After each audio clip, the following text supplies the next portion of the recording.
with the Florida East Coast Railroad, FEC, regarding all aboard Florida. Commissioner Meyer, you moved it, so do you want to open it up? Certainly, thank you. Thank you. I'm not opposed to this item. I was actually, as I was looking at the item, I was looking at the back of this first page of our agenda here, and one of the items, I don't have it highlighted here, but it says that items on the consent agenda are supposed to be non-controversial. I think that just the elements here of this particular issue are not non-controversial, as well as the greater issue at hand. I think that a lot of people would refer to as controversial, so I just wanted to open the discussion for what is actually happening here and what is the bigger picture. City Manager, would you care to put this in a nutshell, or I can explain it as I understood it? I actually prefer the attorney. It's a legal agreement. It says we have an attorney here. Well, in a nutshell, Not wearing socks. maybe by background, the railroad industry will be quick to remind anyone that they were here first, and they wouldn't be the people that live in Florida without Henry Flagler and the railroad coming down. And about a year and a half ago, a group of municipal attorneys, Palm Beach County, West Palm Beach, Boca, Lake Worth, with the League of Cities' help, we had a series of meetings looking at the all aboard Florida proposed agreements with FEC. And you realize quickly that the laws have been drafted in the state to the benefit of the railroads. I mean, it's not. I'm not saying that pro or con. It's just that's the reality of the world. They were here first. They control the state in the 1800s, early 1900s, and so many laws protect railroads. The cities, including Lake Worth, have agreements that go back 40, 50, 60 years with railroad companies. And one of the things we were trying to do was to convince the railroad companies to modify those old agreements. They obviously didn't want to do that. But another one goal that we had was have them pay more than they were initially willing to pay for the crossing improvements. That we did make progress on as that group. And I don't think any one city could have had that progress. Nobody had the clout really to stand up and negotiate. But collectively, you had 8 or 9 cities plus the county working together. So what this agreement does is lay out that they're responsible for double tracking. They're responsible for all the work involved with that. But all the previous agreements where the city's always been responsible for maintaining crossings continue to exist. One benefit is they're obviously fixing all the crossings now. So hopefully we may have a little bit of a hit maintenance-wise in the front end, but probably less of a hit in the long run because a lot of work's being done at their expense right now. Another item that I think you saw in the agenda item was that all aboard was not part of those old FEC agreements, and the railroads really wanted all those benefits and responsibilities of the old agreement to be transferred, and that wasn't a point they were willing to give on. So this agreement really includes all aboard and all of the old FEC responsibilities and liabilities for cities. So saying that, I mean, it's about as fair an agreement as the group of cities in the county were able to negotiate, realizing the fact that, frankly, I think all aboard was, I won't say generous because there was political pressure on them, clearly, to do this, but they did make some concessions during that process. And I know the city of West Palm and the county were 2 of the first cities along with Boynton, I think, to approve these agreements, and now, no pun intended, it's kind of rolling up the coast. Just to clarify these agreements, people might not realize that every time we cross the railroad track with a pipe underneath, a road on top of, or a power line above, these agreements affect those. We're crossing their right of way. Even though it's public facilities and services, people kind of think that takes a priority. The railroad was here first, so these agreements he was just talking about addresses those many times we crisscross their right of way and how we interact, both on maintenance, responsibilities, and liabilities. Okay. Commissioner McFly? I was trying to find your last name, and I remember the first name, Neil. I want to say I don't know whether I have to reveal ex parte communications. I don't know if that is, but the attorney Neil Schiller, yes. was very kind. I called him, actually I think you contacted me and then I responded. We've had some at-length conversations, and I mentioned that I learned a lot. Thank you, appreciate that, and I appreciate the time that you spent to educate. My concern was simply not about the details of the older agreements, because that's like way out of my pay grade. That's why we pay you to do that. But my concern was, much as I support passenger rail and actually freight rail, both of them are environmentally sensible ways to get stuff around. So in principle, I'm all for it. My concern was that I was skeptical, based on national track record in the US, that the passenger part of it is really going to financially be able to fly. I had a feeling that the crossings were not cheap. I did have a certain amount of sticker shock when I learned that they're about $250 million that All Aboard is putting in. But that only added to my concern that, geez, you're going to have to ship an awful lot of passengers to Orlando to get that $250 million back. What bank signed on for that? Well, I don't know the answer to that. I have no idea, and I don't really care. But I'm sure that the package was that our sister company, FEC, probably is looking, once these crossings are in place, the double track in place, to ship a good deal more freight. Again, got no problem with that in principle. However, part of our duties as public officials is to protect public safety.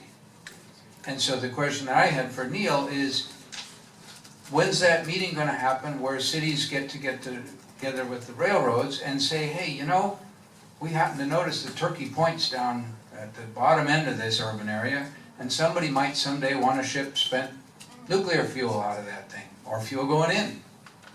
Not a crazy way to get it around. There's no port at Turkey Point, so you got to get it there somehow.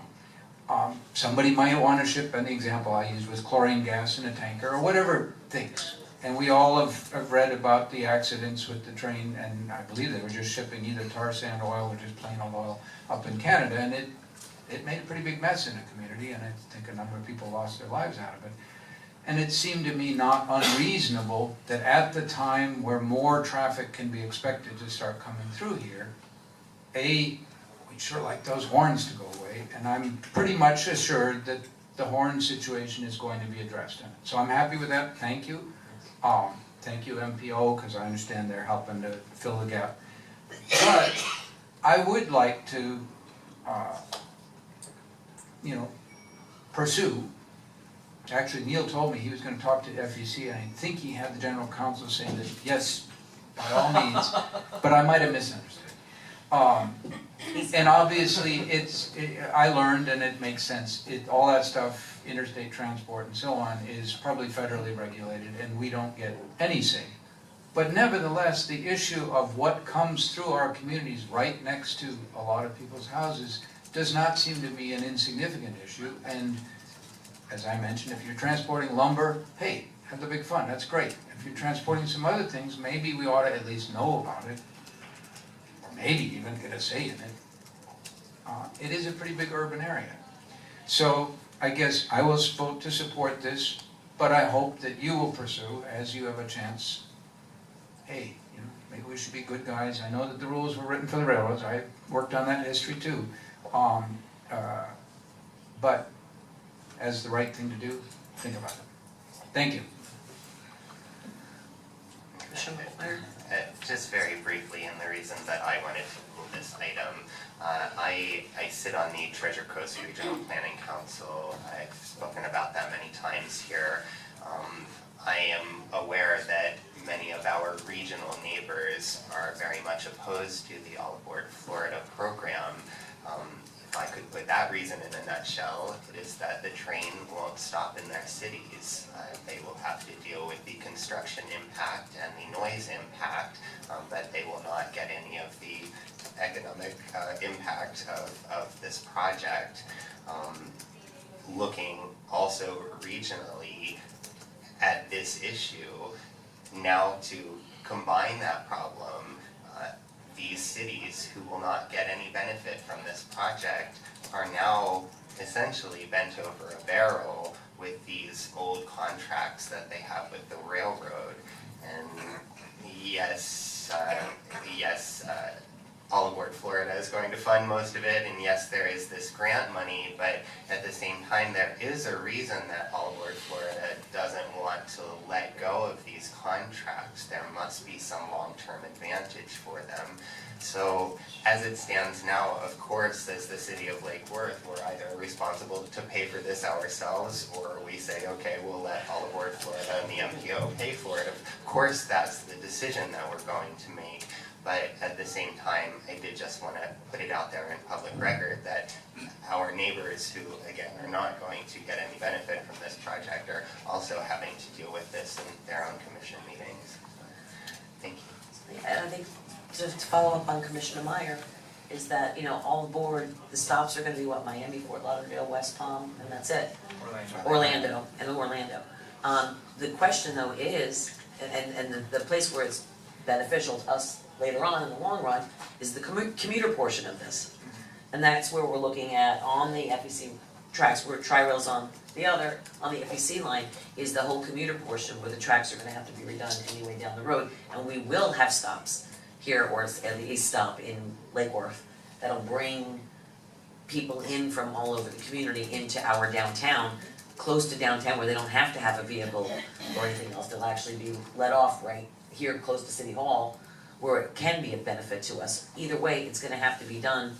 So I just wanted to mention to people too, while All Aboard isn't gonna stop here in our community, the next facet of that project down the road is the commuter portion, which from a ridership, you know, kind of, people will actually be able to commute and go up to West Palm, Jupiter, Boynton, you know, somewhere else and go visit downtown, because that track is in the middle of all of these downtown areas. So you'll actually be able to leave your car at home and hop on the train and go see other places.